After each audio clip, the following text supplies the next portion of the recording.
Richard Frank Oznowicz was born on the 25th of May 1944 in Hereford, England. Spending parts of his childhood in Belgium, Richard and his family eventually settled down in Oakland, California, where the youngster adopted the name Frank Oz due to the struggle people had pronouncing Oznowicz. Ozno? You get my point. By his own admission, Oz was a shy child. However, as the son of two amateur puppeteers, he gravitated towards puppets as a way to express himself. For the next 12 years, Frank became an adept puppeteer, though he only done so as a hobby to receive some money. With no desire to pursue the craft professionally, Oz aspired to become a journalist. But while still in high school, the 17-year-old had a chance meeting with Jim Henson at a puppeteering conference. Frank would later recall, "He was this quiet, shy guy who did these absolutely amazing puppets that were totally brand new and fresh, that I had never seen before." 2 years later, struggling with his first year of college, Oz joined Henson's Muppets team. By the late 1960s, the Muppets generated steady, well-paying work for Frank. Then in 1969, a unique opportunity presented itself. A new public television program for children required puppets to emphasize the fun and learning. Realizing the Muppets were a perfect fit, both men joined Sesame Street. The success of Sesame Street exceeded all expectations. Oz particularly enjoyed the opportunities the show granted him, like the freedom to develop his own characters. However, by 1976, Henson had grown frustrated with the barriers in place by working on someone else's program. As a result, he debuted The Muppet Show in an attempt to realise his full creative vision.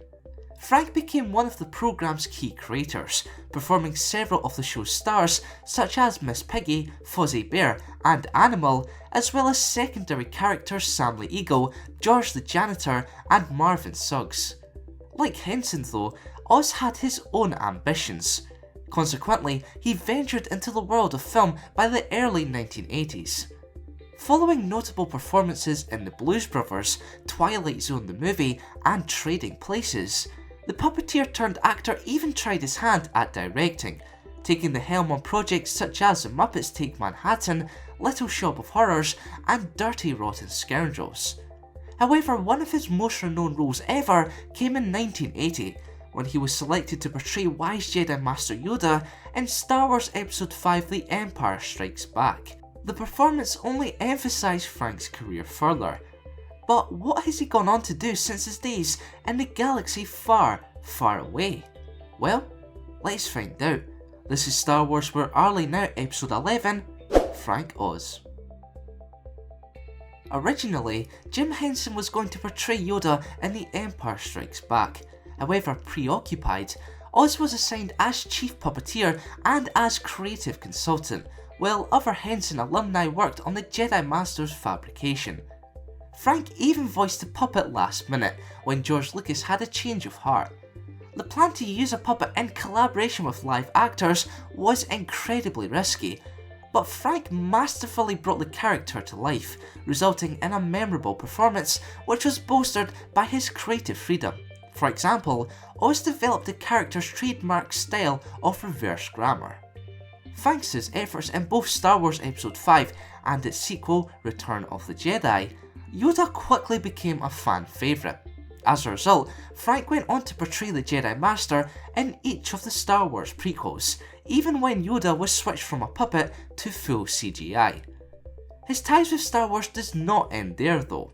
Oz voiced the character in Return of the Ewok and the 2003 MTV Movie Awards.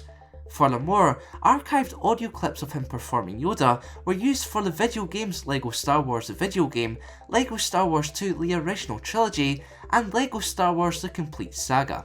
Frank's latest involvement with the saga came in the form of Star Wars Rebels, in which he voiced Yoda for 2 episodes, those being Path of the Jedi and Shroud of Darkness.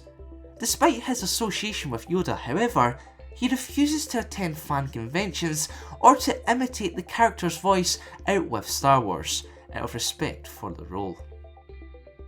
Away from Star Wars, Frank has only occasionally performed his classic Muppet characters. The reason for this relates back to his initial reservations for pursuing puppeteering full time, his goals to become both an actor and a director, and the fact he has 4 kids. In his personal life, Oz married Robin Garson in 1974. However, following their divorce, he went on to marry Victoria LaBalme in 2011. In the same year, Frank made a rare in-person appearance at the Museum of the Moving Image in Astoria, New York, where Sesame Street is currently taped. The seminar focused on his roles as a Muppet performer and a director. To no surprise, given his age of 72, Frank Oz's career is winding down. However, he seems all too willing to lend his voice for Yoda when need be, just not for fan conventions or fan gratification. So what did you think of Frank Oz's performances as Yoda, and what are your thoughts on his career path to date? Let me know in the comments below. To have your say in future Star Wars Where Are They Now episodes, head on over to thekangasands.com and get voting. Thanks for watching, and for more Star Wars related content, keep it locked here to the King Sands. For the role of Shaq T in Star Wars Episode 2 Attack of the Clones, the casting director required someone with martial arts experience. As a result, given her military history and hand-to-hand combat skills, Orly was perfect for the role. Unfortunately, the Togrutan Jedi Master struggled for screen time in the sci-fi flick. What's more, both of her scenes in the sequel, Star Wars Episode 3 Revenge of the Sith, were ultimately dropped from the final cut. Maybe this was for the best, however, as both scenes marked the death of her character, firstly at the hands of General Grievous during the Battle of Coruscant, and then Darth Vader amidst Order 66.